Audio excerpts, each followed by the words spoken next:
रसूलुल्लाह सल्लल्लाहु अलैहि वसल्लम की हयात तय्यबा से यह समझ में आता है, गम परेशानियां भी जिंदगी का हिस्सा होती हैं। कभी औरत परेशान हो जाए, गम आ जाए, बीमारी आ जाए, तकलीफ आ जाए, तो कभी मर्द इतने बेवफा होते हैं, चंद लम्हों के लिए तीमारदारी करने की बजाय अब तुम अपने घर चली जाओ, मैं नहीं संभाल सकता। कभी शौहर बीमार हो जाए तो औरतें भी इस तरह बेवफाई करती होंगी। अल्लाह के प्यारे नबी अलैहिस्सलाम जब औरत परेशान होती तो क्या अंदाज होता।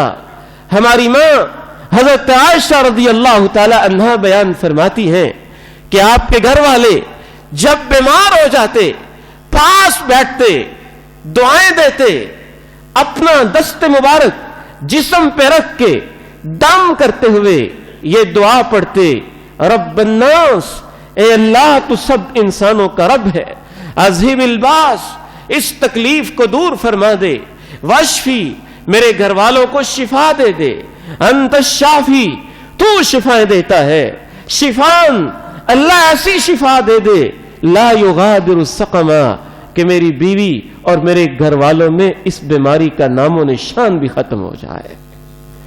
कितना उस औरत को अपनाइयत का एहसास होता होगा।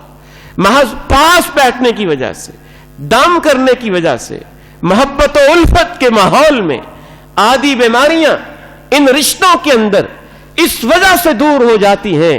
और अगर एक तरफ से औरत बीमार हो और ऊपर से आपके ताने कि तुम बहाने बनाती रहती हो, तुम हर वक्त यूं ही करती रहती हो, तो उसकी बीमारी में जितना उसको जिस्मानी तकलीफ है, उससे ज्यादा आपके चुभते हुए जुमलों और आपके इस तरह के अल्फाज से पहुंचती होगी।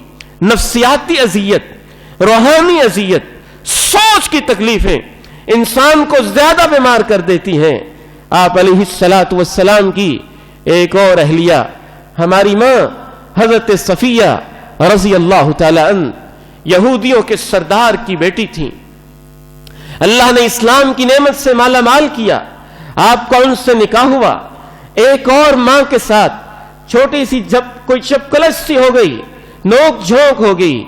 हमारी उस मां ने निस्वानी गैरत में आके कहा, सफिया, और तू तो यहूदी की बेटी है, तू यहूदी सरदार की बेटी है, तेरा तो बाप यहूदी है। अल्लाह के प्यारे नबी अलैहिस्सलातु वस्सलाम तशरीफ लाए।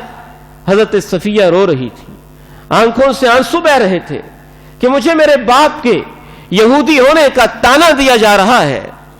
आपने पूछा, किस बात पे रो रही हो, क्या परेशानी है? कहा, मुझे यह कहा जा रहा है कि यहूदी की तू बेटी है। कहा, तूने जवाब देना था, परेशानी किस बात की? सफिया, सफिया, तू यहूदी की नहीं, यहूदी नबियों की नस्ल से है, तू नबी को मानने वाली हो चुकी है, तू यहूदी की बेटी नहीं है, तू तो नबियों की नस्ल से है, तू तो नबियों की नस्ल से है। तेरे बाप दादा अंबिया थे, तेरे चाचा नबी है, तेरा शौहर नबी है, तुझे परेशान होने की जरूरत ही क्या है? इस अंदाज से दिलासा दिया, इस अंदाज से हौसला दिया। एक और मौका आता है, सफर का मरहला है। हजरत सफिया रज़ी अल्लाह ताला अन्हा, यही हमारी मां है, बड़ी हसास थी, पता नहीं दीन के लिए क्या क्या कुर्बानियां दी होंगी, क्या क्या कुर्बानियां दी होंगी। और सरदार की बेटी थी, तबीयत में हसासियत थी, बाप ने कैसी नजाकतों के साथ पाला होगा, पूरा बैकग्राउंड पस मंजर इंसान को ज़हन में रखना चाहिए। इनका ऊंट बहुत तेज था, लेकिन अल्लाह की करनी, हर उरूज को जवाल होता है, वो बिल्कुल आहिस्ता हो गया, काफिले में सबसे पीछे रह गई। हजरत सफिया रोने लग गई इतनी सी बात पे कि मैं सबसे पीछे रह गई हूं, बाकी सब आगे गुजर गए। हमारे जैसा कोई होता तो 2-4 सलवातें सुनाता। यह भी रोने वाली बात है।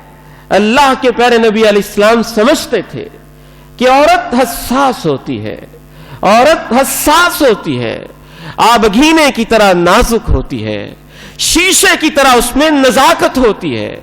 न जाने वो क्या क्या सोच के रो रही होंगी। हदीस के अल्फाज हैं, اللہ کے پیارے نبی علیہ السلام اپنے دستے مبارک سے ہماری ماں صفیہ کے آنسو صاف کر رہے تھے، اور نہ جانے ساتھ کیسے کیسے حوصلہ دے رہے ہوں گے۔